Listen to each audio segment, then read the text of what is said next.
उसने अपने बॉयफ्रेंड को खुद धक्का देकर मार दिया, लेकिन वह फिर भी वापस आ गया। उसने अपने बॉयफ्रेंड से शादी के लिए प्रपोज करने को कहा, लेकिन जब उसने सच में प्रपोज किया, तो उसने जानबूझकर उसे ठुकरा दिया। लिसा को शक हुआ कि वह इंसान नहीं है। अगले दिन लिसा उसे एक खाई के किनारे ले जाती है। वह कहती है, कल वह तैयार नहीं थी, आज वह हाँ कह देगी। लेकिन उसका असली इरादा कुछ और था। जैसे ही उसने मौका पाया, वह उसे धक्का देकर नीचे गिरा देती है। लिसा वहां से भाग जाती है, जैसे रुकना मतलब मौत हो। वह 2 दिन तक लगातार भागती रहती है और आखिरकार थक कर बेहोश हो जाती है। उसे एक कपल जंगल में पाता है। माइक उस लड़की को देखकर हैरान होता है और उसे अपने साथ ले जाने का फैसला करता है। लेकिन जल्द ही उन्हें महसूस होता है, उसमें कुछ अजीब है। वह पूरे समय एक शब्द नहीं बोलती और आंखें खुली रखकर सोती है। दोनों को यकीन हो जाता है, कुछ गड़बड़ है। वे उसे छोड़कर जाने का फैसला करते हैं, लेकिन तभी लिसा चुपचाप उनका चाकू उठा लेती है। अचानक वह डरने का नाटक करती है और पीछे की ओर इशारा करती है। तभी एक आदमी वहां आ जाता है।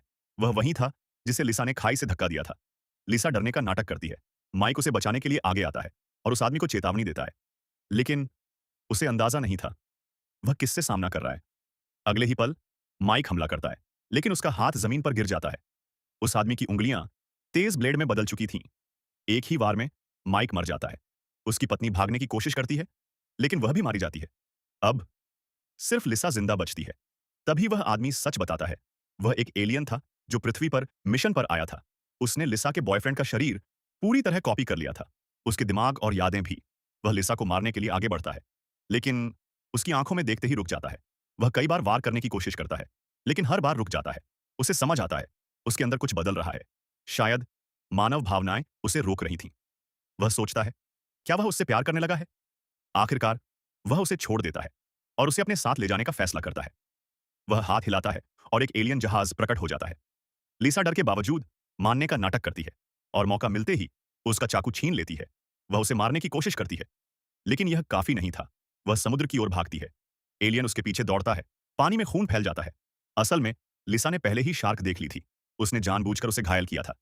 शार्क खून की गंध से खींच कर आती है और एलियन पर हमला कर देती है। लिसा इस मौके का फायदा उठाकर किनारे तक पहुंच जाती है। वह बच जाती है। वह कैंप पर लौटती है, लेकिन तभी उसकी एंग्जाइटी फिर शुरू हो जाती है। वह अपनी आखिरी दवा लेती है। उसी समय पीछे से एक टेंटिकल आकर उसके शरीर को भेद देता है। एलियन जिंदा था और अब वह दया नहीं दिखाने वाला था। वह नया प्लान बनाता है। वह लिसा का रूप लेने का फैसला करता है ताकि भावनाएं उसे प्रभावित न करें। धीरे धीरे वह लिसा में बदल जाता है। अब वह उसे आसानी से मार सकता था, लेकिन उसी पल लिसा को कुछ समझ आता है। अगर उसने उसे कॉपी किया है, तो उसकी बीमारी भी ली होगी। वह अपनी जिंदगी की सारी दर्दनाक बातें बताने लगती है। टूटा हुआ परिवार, अकेलापन, सब कुछ।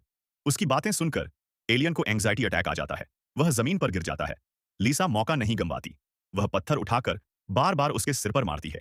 जब तक वह हिलना बंद नहीं करता, वह रुकती नहीं। फिर वह वहां से निकल जाती है। वह कार में बैठती है। उसे लगता है सब खत्म हो गया। लेकिन तभी रेडियो अपने आप चालू हो जाता है।